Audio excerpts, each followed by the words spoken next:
why are you not a manager yet, Sal? Because I remember when you won a championship in 2010 or 12 in Double A.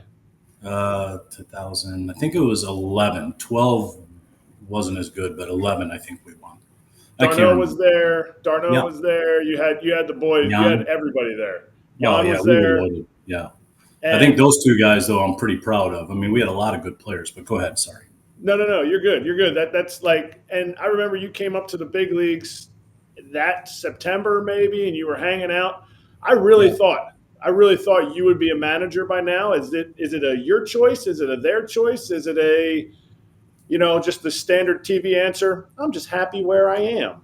No, I think when you get into coaching, you start to realize things evolve. I I really am content, and that was really a hard lesson for me to learn as a player. More so, it's easier as a coach. I think when you have the people that we had, and you work under Snit. I mean, Alex is such a tremendous guy to work for. Walt Weiss is a bench coach. You saw we just lost Wash.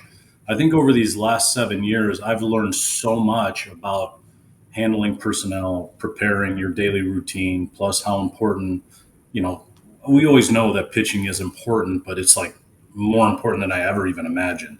And so when you start to realize like you can do a lot of good in what I'm doing, and I think I love catching so much, and I love my catcher so much that I would feel remiss if I was a manager because I would have to hand that off to somebody else, and that'd be a little tough. I'm not ready to do that yet in my career. I think as I get a little bit older, it might be a little bit easier to lay off the reins just a touch. But I think I know I'm pretty demanding on those guys, but those guys always respond so well. But I don't know. I think managing right now in my age, I'm only 52, but I think it's almost an older man's position. I don't think it's a younger man's position. I'm not ripping any of the other young managers or anything like that, but I feel like I wanted to know more about everything that encapsulates baseball. So I think in time, just being patient. If the opportunity arises, it arises. I mean, I've had opportunities to interview, and I've enjoyed it. I've learned a lot about what other people think. But to me, I believe in loyalty in my old age, and Alex has been really loyal to me, and I want to be really loyal to him. And the guys we have, the Atlanta Braves, it's a fun opportunity to come to work every day and know you have a chance to win. So it's hard as a young manager because you're not going to have the best team in the world, so you're going to have some grind, some lean years, and then hopefully you get your team good enough, and then all of a sudden they'll fire you and get somebody else in there that's older and knows what they're doing. You know what's crazy though? We had a time period in the game, it wasn't that long ago, where it was like, let's get the out of the box, younger, fresher brain into the game. And look at you saying, man, I think I'm too young for the Yeah. manager gig. I'm only in my 50s right now. Yeah, well, I mean, the game is floating its way back to a different direction, at least on that point, right? Oh, of course it is. I mean, look at the last four World Series managers. I mean, Dave wasn't that long in the tooth, but when you look at Dusty, what he's done in his career and what a great career he had, and finally hang him up on his terms. Look at Boch coming in the game. Look at Snit before that. Like these guys are all baseball lifers, and they've done so much good in the baseball community that it's almost a just deserve when those guys win. And I think I always equated. I give this example. I'm like, okay, if we're in the war and you have a guy who's just out of West Point and he's fresh faced and he's got all these great ideas, would you rather follow him or George Patton? I'm probably going to follow Patton. I think something about experience you can't teach. So I think over the years, as I start to get even more experience, then I might be ready for it. But right now, why be in a hurry? I'm in a good place and we win, so it's fun. I'm sure the winning part is really fun. That's the.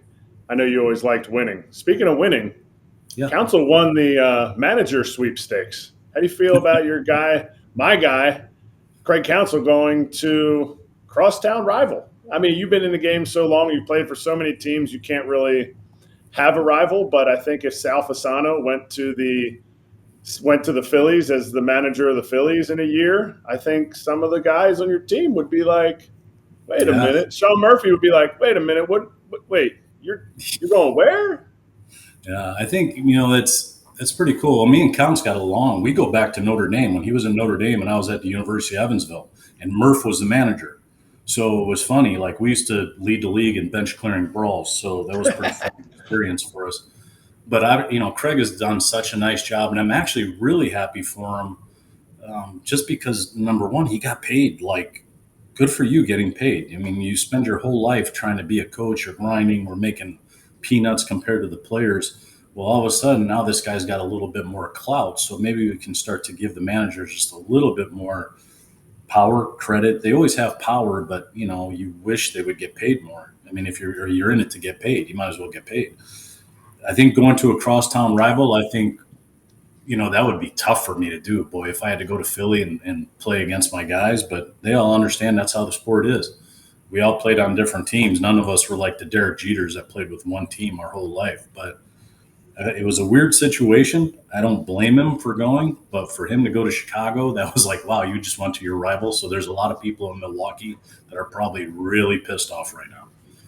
But I know the guys in Chicago will be really happy. Sal, how happy are you for Wash to get another opportunity? And then he stole EY. So you lost your third base coach and your first base coach. I think you had one. Did you have any stolen bases in your career? One. I had it at home. You had one, right? Yeah. Yeah. So I was going to say, are you going to be the new first base coach? Yeah, I have a lot to offer with stealing bases. I was so good at it. No, I don't. That's a tough thing. Actually, I just got done talking to Wash. I wanted to let it ride for a couple of days because I know he probably had a million things going through his mind. And really, I was so happy for him because, he still is a manager at heart. I mean, he did all the grinding. He's coached in the minors. He's coached in the big leagues. He's basically revolutionized what people do routine-wise. He's got so much knowledge to give, and he's really a good leader of men. His little infield unit loved him so much that I could tell that he really, really wanted to do it again. So I'm super happy. Obviously, I'm sad selfishly because, what you guys don't know is I get to the ballpark at 10:30 every morning, and Wash comes in like at 11:30. And when he would come in, he would sit there and we'd literally talk about situations or games or development or what we should do in the organization and get it better. And it was like an hour conversation, almost, maybe every other day for 6 years. So the ability to get all that knowledge from him, that's why, like I always say, why be in a hurry when I can learn so much from all these great people? And obviously losing EY hurts too. I mean, EY has a ton of energy. He's got a ton of knowledge when it comes to base stealing, when he talks to tips, stealing off the pitchers.